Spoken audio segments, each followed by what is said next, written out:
இந்த மாதிரி ரீல்ஸுங்களை நிறைய பார்த்துக்கிட்டு கூட உங்க வயிறையும் பார்த்துக்கிட்டு ரொம்ப கவலைப்பட்டுக்கிட்டு இருந்தீங்க அப்படின்னா ஃபர்ஸ்ட் வயிறை பத்தின சுவாரஸ்யமான தகவல்களை நீங்க தெரிஞ்சுக்கணும்.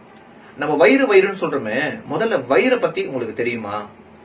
எக்ஸாக்டா சொல்ல போனா நீங்க நினைச்சுக்கிட்டு இருக்கிற இந்த வயிறு உங்களுடைய வயிறே கிடையாது. வயிறுனா என்னங்கிறதுனா இத பாருங்க, இதுதான் உங்களுடைய வயிறு. வயிறுனா என்ன, அந்த வயிறு எவ்வளவு எக்ஸ்பேண்ட் வந்து ஆகும், அது மட்டும் இல்லாம அதுல எவ்வளவு கொள்ளளவு உணவு பிடிக்கும்ங்கிறத நீங்க தெரிஞ்சுக்கோங்க. வாங்க அதோட விஷயங்களை பார்க்கலாம்.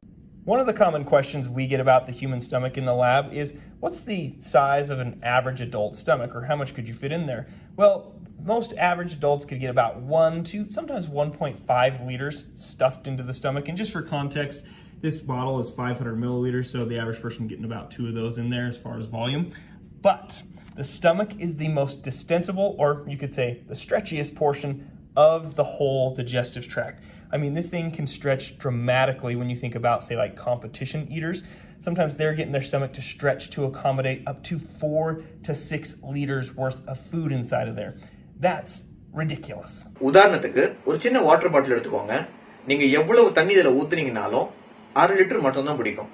வயிறு இருக்கிறதால நீங்க சாப்பிட்டுக்கிட்டே இருந்தீங்க அப்படின்னா 4ல இருந்து 6 லிட்டர் வரைக்கும் உங்களுடைய ஃபுட்டை வந்து பாத்தீங்கன்னா அது ஸ்டோரேஜ் வந்து பண்ணியிருக்கும். வயிறு மேல ரொம்பவே கவனத்தை வைங்க. வயிறு நல்லா இருந்தாதான் உயிர் வந்து நல்லா இருக்கும். நன்றி.